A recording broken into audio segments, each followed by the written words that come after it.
dire par les jours précédents.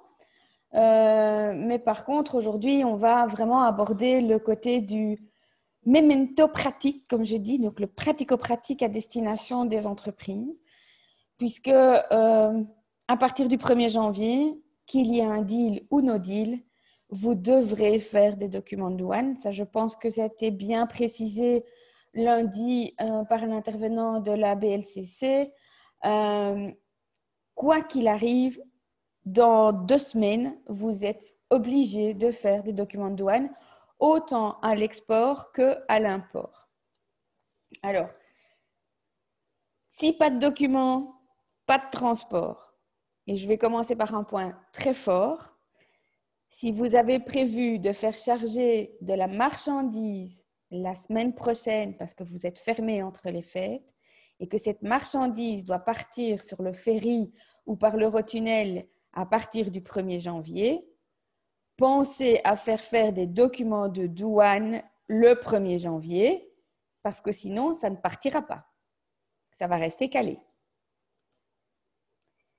Qu'est-ce que c'est qu'un document de douane? Alors, je vous en ai mis un pour exemple. C'est un formulaire qui comporte une cinquantaine de cases. Certains d'entre vous connaissent peut-être déjà ce formulaire parce qu'ils font déjà des déclarations import-export et donc en ceci, l'Angleterre ne va pas changer grand-chose dans votre vie. Par contre, pour les autres, ça va changer beaucoup. Alors, ce formulaire, on en parle peu. Ça ressemble à des signes cabalistiques et beaucoup de chinois, mais il comporte des informations essentielles. La case supérieure, c'est vos coordonnées en tant qu'exportateur. La case juste en dessous, ce sont celles de votre destinataire, de votre client. Il comporte également les devises, les incoterms, les informations concernant toute votre marchandise, les valeurs et évidemment les poids, les packaging et ce qu'on appelle entre nous, en notre jargon, le HS code ou la position tarifaire que l'on va retrouver ici sur le document qui, elle, va correspondre à l'espèce de votre produit. Donc, qu'est-ce que votre produit? Ce document est impératif et à l'import, dans la case ici, on va également retrouver les calculs de base pour votre paiement de droits de douane et les droits de TVA.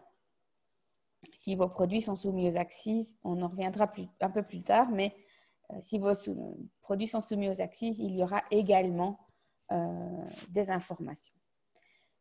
Document important parce qu'il va vous permettre aussi de donner un tas d'informations quant à la sécurité des produits. Si vos produits sont soumis également à des certificats, c'est sur ce document qu'on va le retrouver, dans cette case-ci plus précisément. Et on va retrouver également toutes les informations sur le type de transport, donc le mode, air, mer, routier ou rail.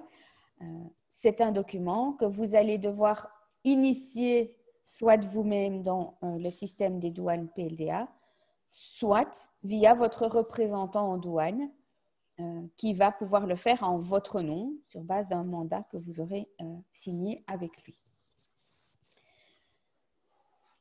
Si vous n'avez pas l'habitude de le faire vous-même, il est grand temps de prendre contact avec un représentant en douane, de voir avec lui s'il a la capacité encore de prendre votre volume en charge et si vous avez besoin d'autorisation, par exemple, particulière pour votre flux de marchandises.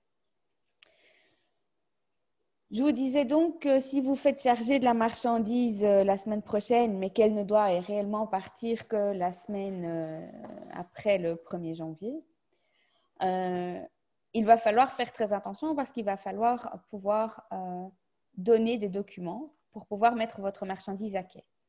Donc ici, je vous ai repris le schéma qui est disponible sur le site des douanes belges. Je vous ai mis le lien qui vous explique bien qu'aujourd'hui, pas de problème, ça circule entre tous les pays.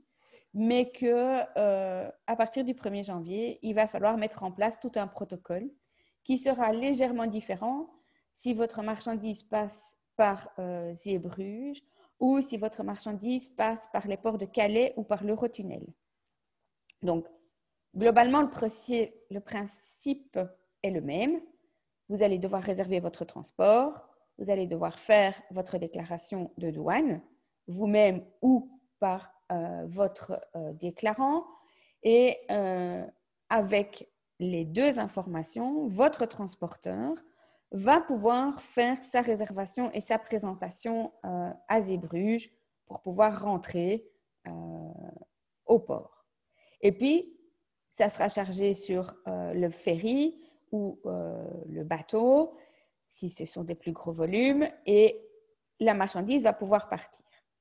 C'est à ce moment que vous allez recevoir dans votre système de déclaration la confirmation de la sortie de l'Union européenne. Cette confirmation, elle est importante. Elle est importante pour vous parce que comme vous allez exporter en exemption de TVA à l'exportation, cette confirmation de sortie du territoire est la preuve que votre marchandise est bien exportée. Ça ne veut pas dire qu'elle est arrivée, mais ça veut dire qu'elle est bien exportée. Pour le contrôle TVA, vous aurez en plus besoin de la preuve de transport, ce en quoi les incoterms vont être importants. Je vous disais, Anvers et Zeebrugge, c'est un petit peu différent de nos amis français. Du côté belge, donc à Anvers, ils ont évidemment l'habitude des gros volumes. L'Angleterre, pour eux, ça ne va pas être différent de vos exportations vers l'Australie ou vers la Chine. Ce sera juste des conteneurs en plus à déclarer. Ça ne change rien à leur vie. Par contre, à Zeebrugge, ça change énormément leur vie parce qu'aujourd'hui, ils ont surtout du transport non accompagné, c'est-à-dire que votre transporteur vient décrocher sa remorque et la remorque va toute seule dans le ferry et elle va arriver côté anglais. Et là, c'est un autre transporteur, un transporteur anglais qui va reprendre le relais. Et donc, il va falloir que votre transporteur puisse fournir un certain nombre de données avant de pouvoir embarquer. Si votre transporteur se présente sans avoir pré-booké votre document de douane, ce que l'on appelle un MRN aussi, le numéro de document de douane s'appelle un MRN, eh bien, il ne pourra pas avoir accès au parking.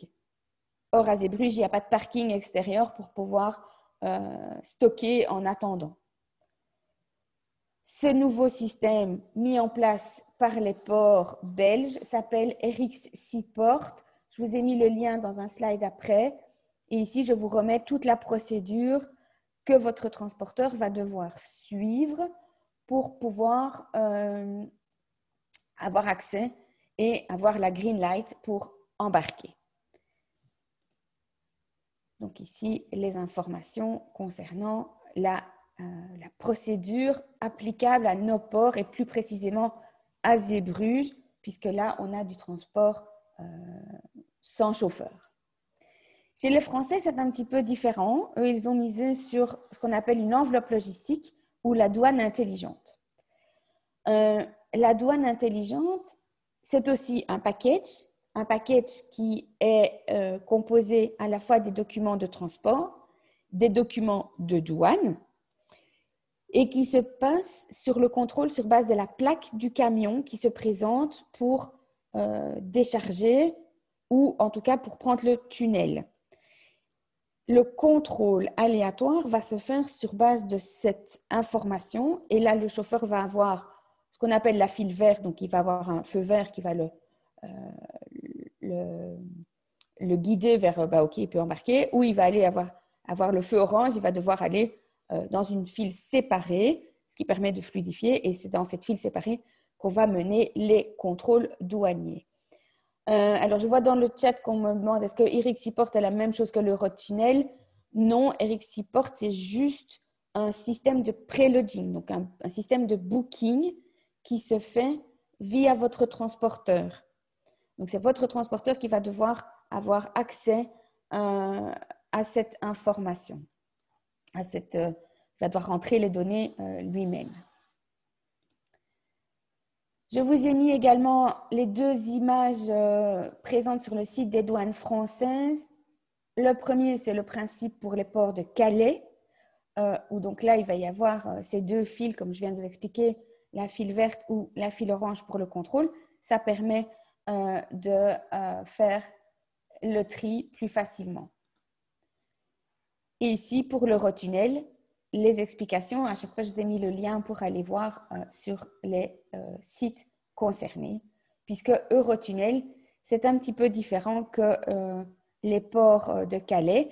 Eurotunnel, le chauffeur passe avec la marchandise, puisqu'il va lui-même traverser et aller livrer votre marchandise outre-Manche. Donc, c'est différent. C'est ce qu'on appelle un transport accompagné versus Zeebrugge, où c'est un transport non accompagné. Là, il n'y a que la remorque qui passe. Les Français, eux, on voit qu'ils font leur contrôle au port sur base de ces enveloppes logistiques. Chez nous, les contrôles peuvent aussi être menés soit au port, qui seront les points, soit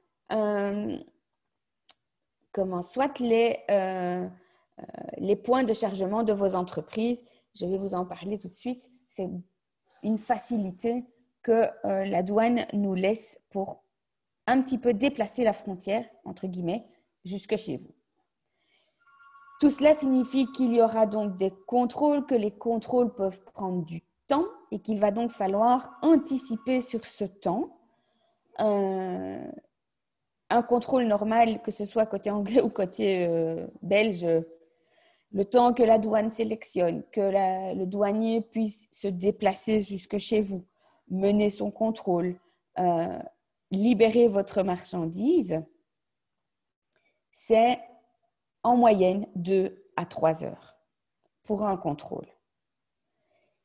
Il est clair que ça va prendre du temps sur votre fluidité de logistique. De nouveau, si vous êtes habitué à faire des exportations, ça ne va pas changer sur votre méthodologie d'exportation. UK, c'est un export comme un autre.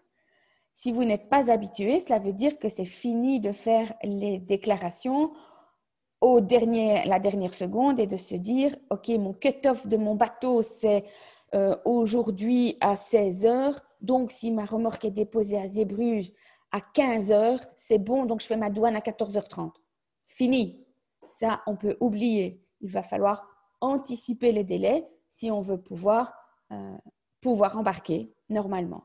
Rassurez-vous, les documents de douane ont une validité qui leur permet d'avoir du temps suffisant pour pouvoir embarquer, même si vous passez par la France.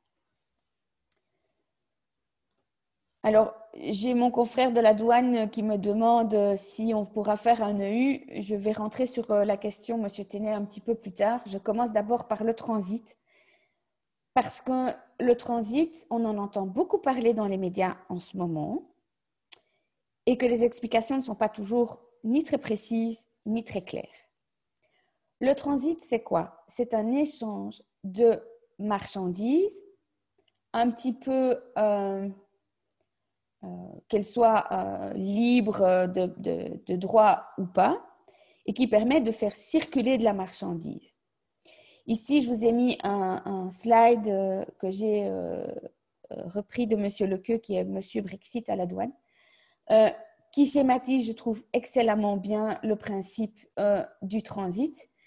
Donc, le CTC, c'est la Convention Transit Commun, de son petit nom. Cela veut dire que l'Angleterre, une fois sortie, a adhéré à la Convention de Transit Commun, ce qui nous permet de faire voyager de la marchandise, y compris sous transit, vers cette destination. Le transit implique dans son utilisation que l'on soit non plus vers un bureau de sortie de l'Union européenne, mais bien vers un bureau alors plutôt de destination.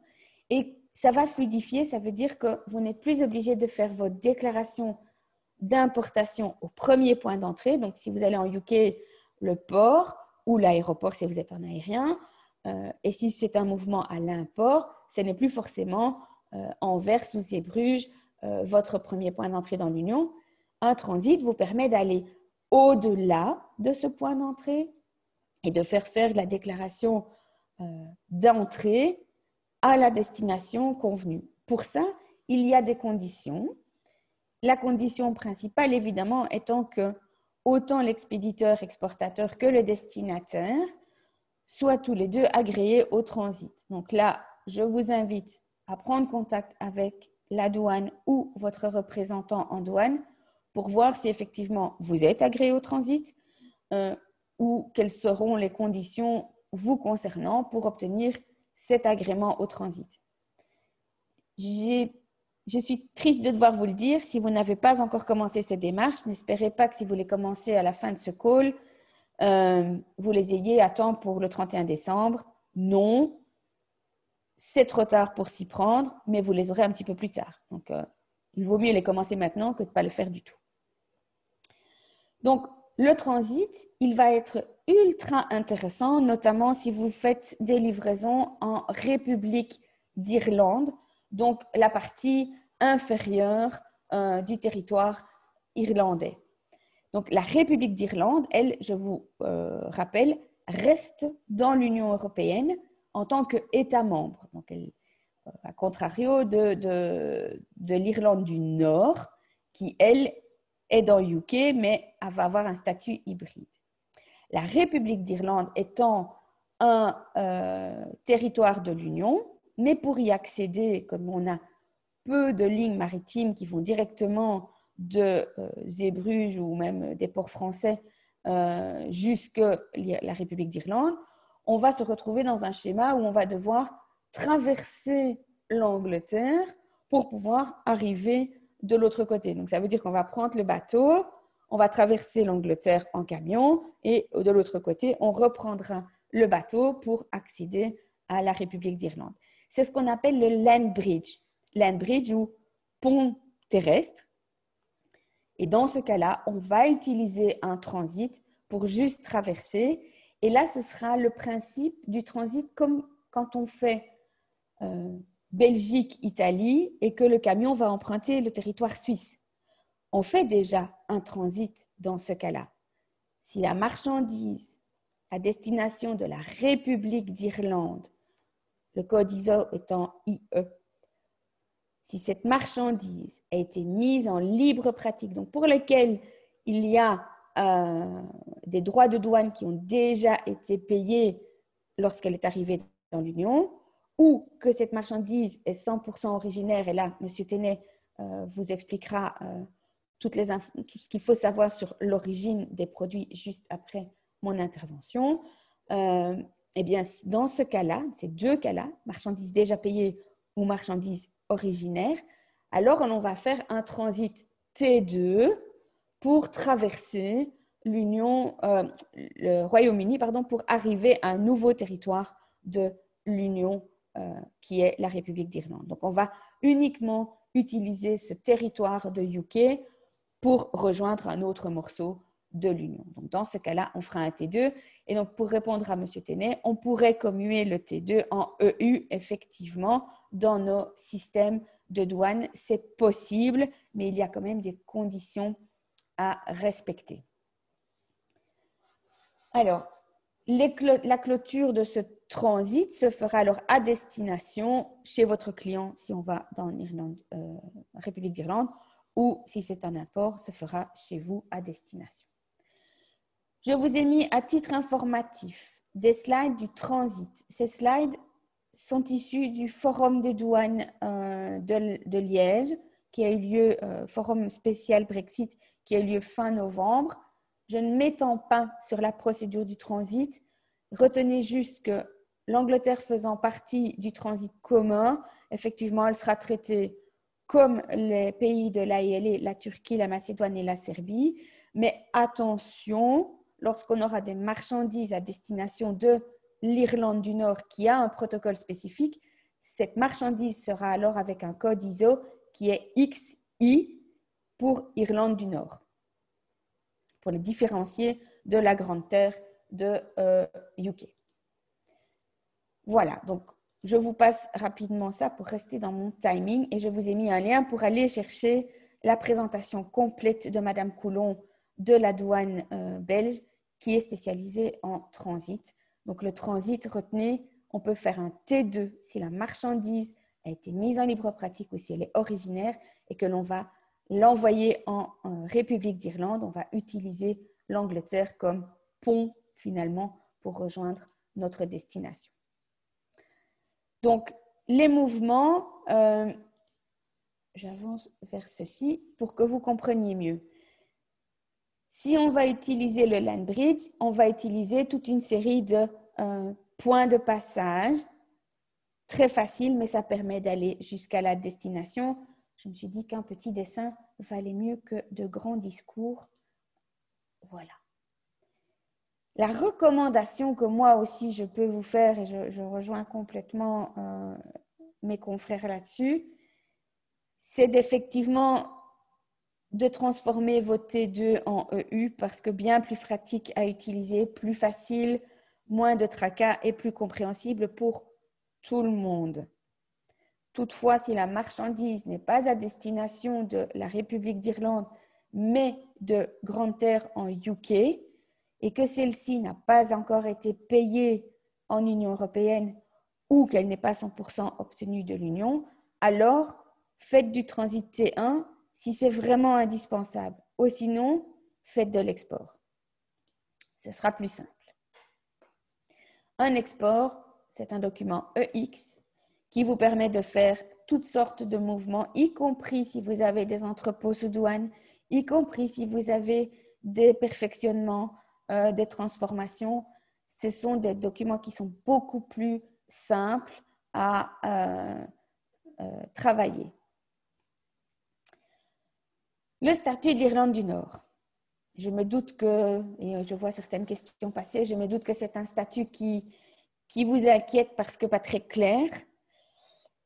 Je vais faire 2 secondes de retour en arrière. L'Irlande du Nord, on ne veut pas que ça redevienne un territoire sanglant comme jusqu'à fin des années 90. Le protocole du Vendredi Saint de 1999 a décrété qu'il n'y aurait plus jamais de frontière physique entre l'Irlande du Nord et la République d'Irlande du Sud. Sauf que si UK sort de l'Union, la frontière physique devenait imparable. Pour cela, dans le protocole de retrait, l'Union européenne a prévu un statut hybride pour l'Irlande du Nord. Si vos marchandises quittent l'Union européenne à destination directe de l'Irlande du Nord en traversant UK, vos marchandises, comme elles ont une destination finale Irlande du Nord, donc XI, vos marchandises ne doivent pas, elles font partie de l'Union. Donc il y aura une déclaration de douane, mais il n'y a pas de droit de douane à payer lorsqu'elles arrivent en Irlande du Nord. Lorsqu'elles arrivent en Irlande du Nord et qu'elles sont après expédiées en République d'Irlande, il n'y a toujours pas de droit de douane à payer. Par contre, d'un point de vue TVA, les dames de chez Deloitte qui termineront la session d'aujourd'hui reviendront sur cette question, mais sachez que dans ce cas-là, on sera sur une TVA intracommunautaire. Donc, on va avoir 2 flux différents. On aura une TVA intracom avec un document douanier. C'est vraiment unique. Hein? Un intracom, en principe, on n'a pas de document douanier. Par contre, si la marchandise va en Irlande du Nord, qu'elle va juste y être stockée et qu'au moment du stockage, on ne connaît pas sa destination finale et que finalement, elle va revenir dans UK, à ce moment-là, il y aura des droits de douane à payer puisque la destination finale des marchandises est un pays tiers, Royaume-Uni étant sorti de l'Union européenne. À ce moment-là, il y aura des droits de douane à payer au moment où elle rentre dans UK. Un petit point sur les produits sous accise. Peut-être que certains d'entre vous sont concernés. À l'exportation, un produit soumis à l'accise qui est en suspension en Belgique, donc, ou dans un État membre d'ailleurs, va aller avec un EAD, une déclaration électronique ACCIS, jusqu'au bureau d'export. Et c'est à ce bureau d'export qu'on fera une déclaration de douane à l'exportation avec un bureau de sortie douanier. Donc, ça se fait en 2 temps. Vous avez d'abord le mouvement ACCIS, suivi du mouvement export. Par contre, à l'importation, les ACCIS sont dus au moment de la mise en libre pratique, puisqu'on va faire la mise à la consommation alors en simultané. Vous allez payer la TVA et vous allez payer les droits d'ACCIS. Si vous avez un report TVA, une franchise TVA, ben vous n'aurez pas la TVA à payer, elle sera suspendue. Si vous avez un entrepôt, ce qu'on appelle un entrepôt fiscal ou un entrepositaire agréé, alors vous pouvez demander la suspension du paiement avec la mise en entrepôt. Je vous ai remis pour mémoire les différents produits qui sont soumis aux ACCIS. Donc, nous avons les ACCIS européennes, les alcools, les boissons alcoolisées, les produits énergétiques, carburants et tout ça, les tabacs. Mais nous avons en Belgique une particularité sur les ACCIS nationales qui concernent le café, les boissons non alcoolisées. Dans les boissons non alcoolisées, nous entendons également toutes les substances, sous quelque forme que ce soit, qui vont aromatiser l'eau. Donc, nous avons le thé, les sirops, les compléments alimentaires, les poudres, sauf ce qui est à base de lait ou à consommation de nourrissons, ce qui est à base de soja ou à base de riz.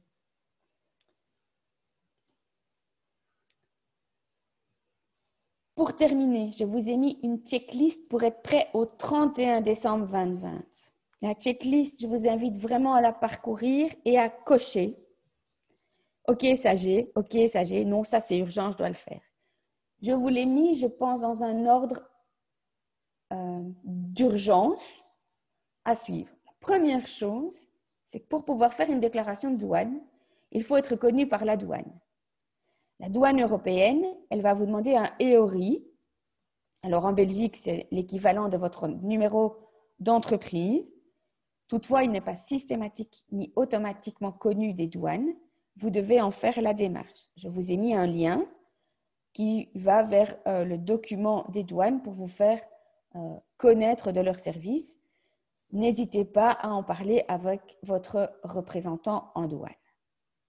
Deuxième étape, si vous n'avez jamais eu d'EORI, vous n'avez sans doute pas de personnel en interne qui fait des déclarations de douane. Dans ce cas-là, je vous conseille vivement de prendre contact avec un représentant en douane agréé, le plus proche de chez vous ou celui avec lequel vous avez le plus d'affinité. Un représentant douane, c'est quoi? C'est un privé, une entreprise privée agréée par les douanes belges parce qu'elle maîtrise la compétence et le code des douanes de l'Union. Et en ça, elle pourra vous donner des conseils. Elle pourra vous guider dans vos besoins, soit simplement documentaires, faire vos déclarations, douane et ACCIS, transit.